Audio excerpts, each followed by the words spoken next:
Assalamualaikum warahmatullahi wabarakatuh. Teman-teman, jumpa lagi bareng saya di channel Teknisi Digital. Di video kali ini saya akan nunjukin gimana caranya sih menggunakan avometer digital seperti ini.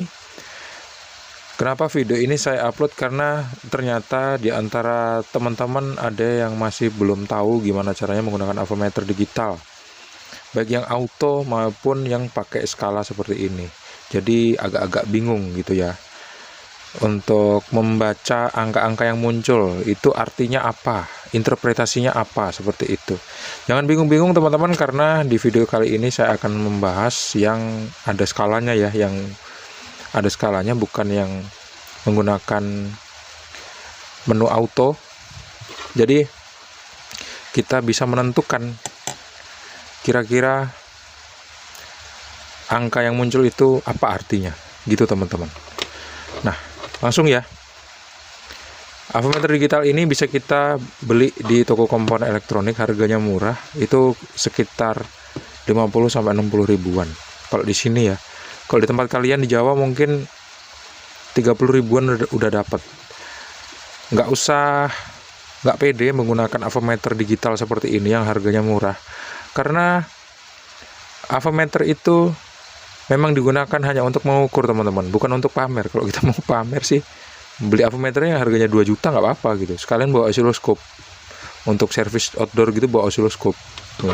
Kan nggak mungkin seperti itu. Kalau untuk outdoor atau untuk nyervis TV tabung, TV digital, amplifier, itu segini aja udah cukup teman-teman, 60 ribuan gitu ya. Baiklah, langsung aja saya tunjukin ke teman-teman yang avometer digital ada skalanya. Yang tanpa pakai skala, nanti di menit-menit kemudian saya bakal kasih tahu ke teman-teman, meskipun saya nggak bisa nunjukin avometer digital yang auto karena nggak ready karena saya nggak menggunakan itu teman-teman. Ini ada tombol off atau ada arah panah off, ini angka 12 ya, off. Kalau jam itu ini angka 12 nih, off ya. Off artinya avometer ini nggak bekerja. Kalau misalnya switchnya kita arahkan ke off. Kalau misalnya kita arahkan ke kanan, di kanan ini kan ada 750V sama 200. Ini artinya voltase teman-teman. Voltase. Terus kalau ada lambangnya seperti ini, V, terus ada gelombang seperti ini adalah tegangan AC, atau panjangnya adalah alternating current atau arus bolak-balik. Seperti itu. Arus bolak-balik itu ada dua kabel, dua-duanya bisa positif bisa negatif, seperti itu. Makanya disebut arus bolak-balik. Aneh kan ya, nanti kita akan pelajari itu lebih lanjut teman-teman. Nah, kalau misalnya avometer jarumnya kita arahkan atau switchnya kita arahkan ke 750V seperti ini, artinya adalah 750 volt. Kita pakai ring maksimal 750 volt, artinya seperti itu. Ini sekarang saya mau tunjukin ke teman-teman. Saya mau colokin ke arus listrik 220 volt. Nanti teman-teman bisa ngeliat angkanya berapa. Sekarang saya langsung colokin ya. Teman-teman bisa ngeliat di situ.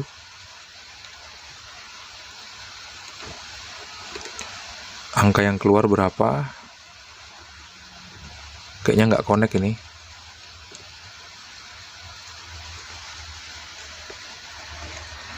Nggak connect. Bentar, saya mau ambil kabel aja ya. Di tangan kiri saya ada sebuah kabel yang udah saya aliri arus listrik 220 volt. Ini arus AC, jadi skala yang kita gunakan harus skala AC atau ring AC seperti ini. Karena tegangannya kita tahu 220 volt. Tegangan listrik rumah, ini ada tegangan listrik rumah di dalamnya 220 volt. Jangan kita menggunakan ring yang 200 karena nanti avometernya bisa rusak gitu. Jadi kita harus menggunakan yang di atas 200. Karena di avometer digital ini ringnya cuma ada dua, yaitu 200 dan 750 volt. Maka kita menggunakan yang 750 volt. Di sini ada tulisannya HV. HV itu adalah singkatan dari high voltage alias tegangan tinggi. Sekarang saya mau colokin kedua probe ini ke dalam sini teman-teman. Tuh, teman-teman bisa ngelihat ya, tegangan yang ada sekarang 232, 231 volt. Ini bisa kita artikan tegangannya normal. Tegangan AC itu bukan tegangan yang fix, yang misalnya kita ukur 220 volt, itu kalau kita ukur pakai avometer digital angkanya akan muncul 220 volt. Enggak kayak gitu teman-teman kalau tegangan AC. Kalau tegangan AC itu ada toleransi naiknya, itu biasanya maksimal 3 kali lipat gitu. Untuk penjelasan lebih lanjut saya bakal jelasin di video-video yang lain nanti kenapa kok tegangan AC itu kalau diukur dia enggak stabil gitu, dia naik turun seperti itu ya. Kalau turun itu udah otomatis jelek, artinya kalau misalnya naik itu wajar, tapi naiknya tuh harus yang wajar, misalnya 231, 230, 235 seperti itu tuh masih wajar. Tapi kalau misalnya naiknya udah 270 volt itu udah nggak wajar teman-teman, artinya itu kegedean tegangannya gitu. Udah ya, jadi untuk mengukur tegangan listrik rumah kita harus menggunakan yang di atas 200 volt. Karena kalau misalnya kita pakai ring 200 volt, habis itu tegangannya 220, berarti kan kurang 20, nanti dia rusak. Nanti resistornya bisa putus teman-teman, gitu ya. Dah, itu untuk tegangan AC. Sekarang ini apa nih? Ini adalah DC, tapi DC yang mikro teman-teman, 200 mikroampere. Ini ini adalah ampere. Ini jarang kita gunakan, mungkin ke 4 buah skala ini jarang digunakan. Karena jarang digunakan, akhirnya saya nggak tahu ini digunakan untuk apa nih. Biasanya digunakan untuk baterai. Tapi jarang sih kita mengukur baterai menggunakan ampere sampai mikro seperti ini. Kecuali kalau misalnya kita memang pengen bikin produk yang custom, gitu, yang kita harus mengukur ampere sampai sekian kecilnya gitu, sampai segitu kecilnya, akhirnya kita menggunakan ini. Yang lambang ini adalah lambang mikro, yang ini adalah lambang mili, 20 mili ampere dan 200 mili ampere seperti itu. Ya, ini kita pas aja, ini kita lewatin karena ini jarang kita pakai. Dah, saya yakin teman-teman nggak bakal pakai ini. Terus ini ada ampere, tulisannya 10A. 10A itu artinya maksimalnya adalah 10 ampere. Ampere apa? Ampere DC atau ampere AC, dua-duanya bisa dipakai teman-teman. Ampere kan nggak melulu soal AC, DC juga ya. Jadi kalau misalnya ringnya atau jarumnya atau switchnya kita arahkan ke sini, probe ini nggak boleh seperti ini masangnya. Jadi masangnya harus di ampere juga. Kalau yang merah ini harus dipindah teman-teman. Yang hitam tetap di sini ya. Yang hitam ini dia ground. Jadi dia langsung nyambung ke ground. Yang hitam ini nyambung ke tanah ya, atau ke negatif kalau misal tegangannya DC. Dan yang merah ini kan V, ohm, miliampere gitu.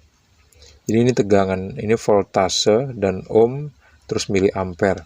Untuk mengukur volt, untuk mengukur resistansi atau resistor, kemudian mengukur miliampere, bukan untuk mengukur ampere. Kalau mengukur ampere itu kita menggunakan lubang yang di atas ini. Di sini ada tulisannya 10 ampere maksimal DC, teman-teman ya. Ingat ya. Ini untuk mengukur ampere DC. Tadi saya ralat, saya lupa ngejelasin, di sebelahnya ini kan ada lambang ya, lambang DC. Jadi ampere ini untuk mengukur ampere DC, bukan untuk mengukur ampere AC ya teman-teman, kayak gitu. Kalau untuk mengukur ampere AC, biasanya kita nggak menggunakan avometer, tapi kita menggunakan tang ampere.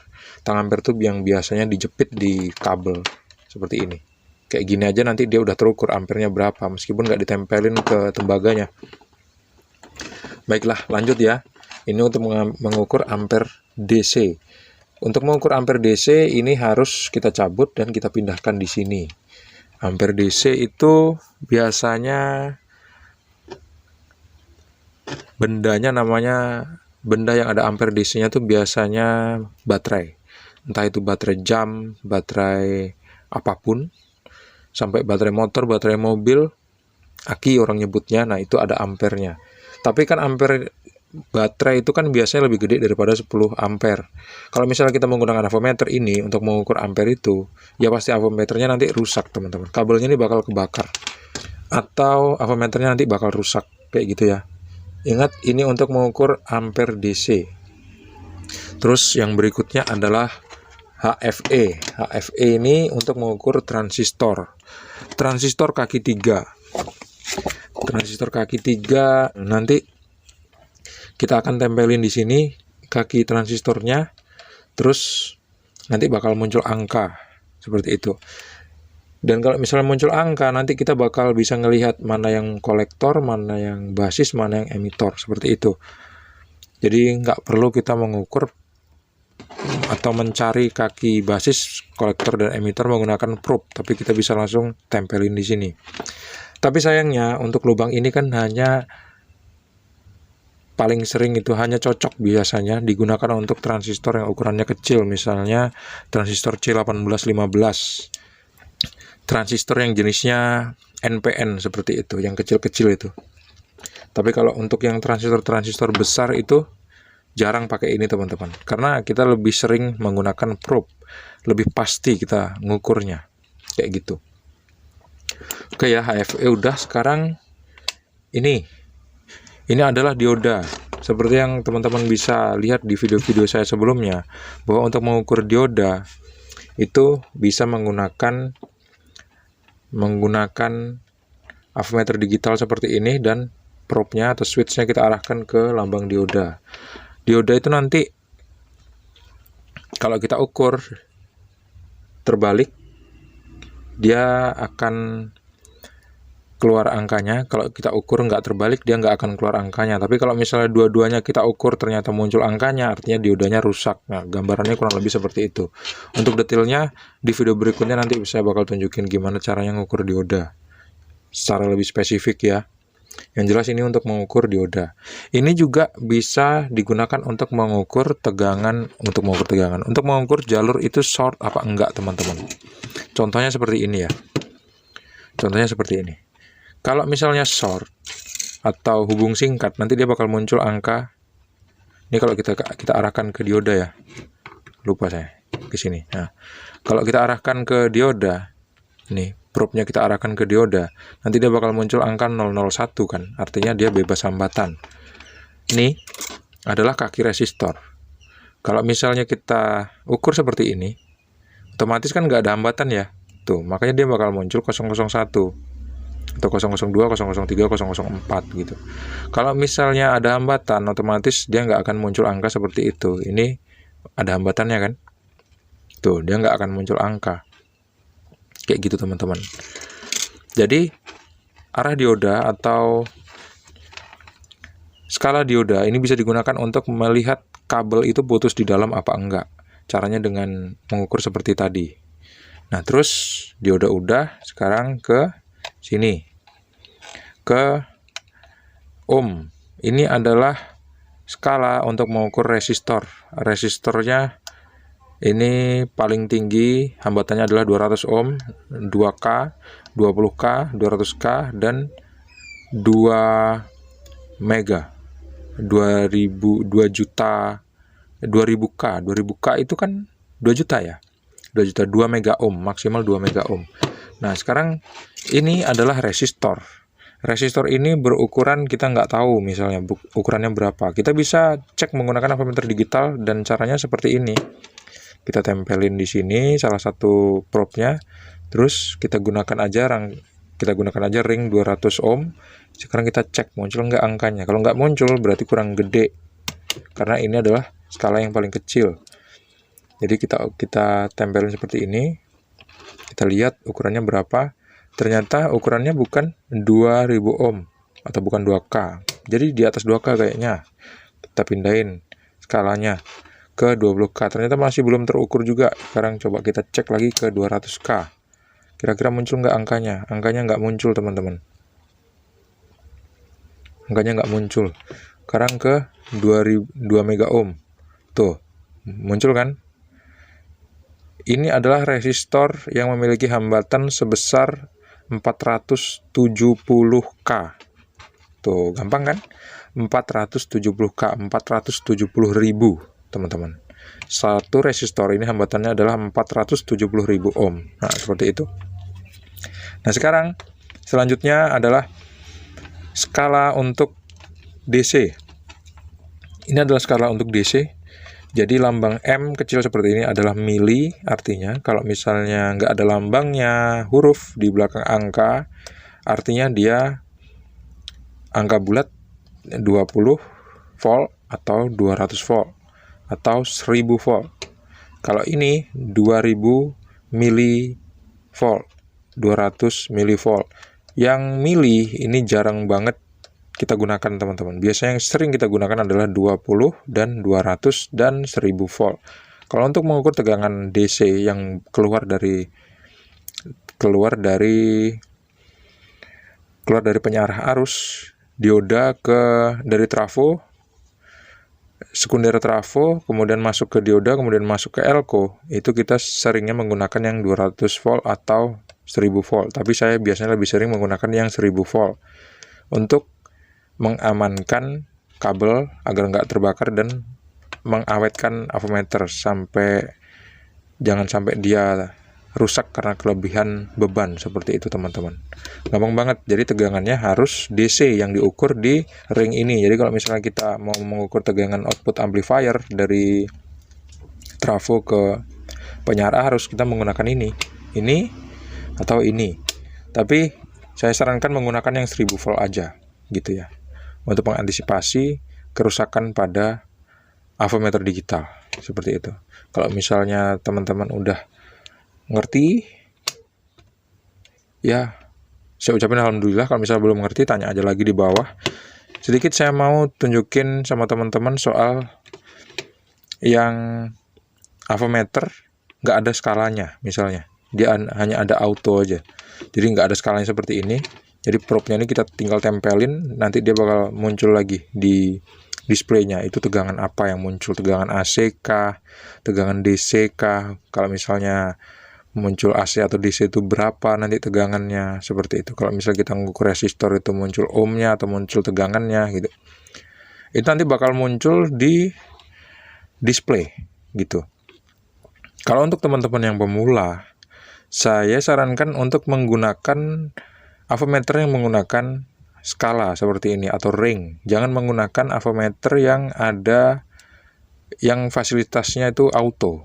Ya memang enak sih, seolah-olah tinggal kita tempelin aja probe-nya ke positif dan negatif, akhirnya kita bisa tahu itu tegangan apa yang muncul, DC kah, ampere kah, atau ohm kah gitu.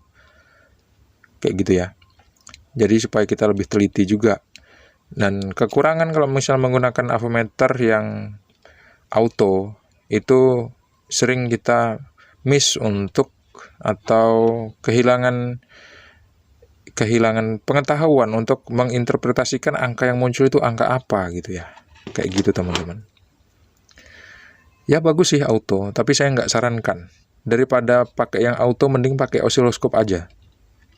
Pakai osiloskop aja itu masih perlu kita menggunakan skala.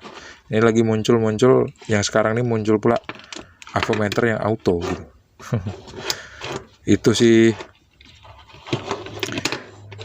pabrik-pabrik yang bikin ini aja, teman-teman, yang bikin produk baru seolah-olah produk itu cocok buat kita, padahal belum tentu. Nah, kayak gitu ya, teman-teman. Semoga video ini bermanfaat buat kalian, buat saya juga. Terima kasih sudah menonton. Sampai jumpa di video selanjutnya. Jangan lupa untuk klik like, subscribe, dan membagikan video ini ke teman-teman kalian. See you on the next video and bye-bye.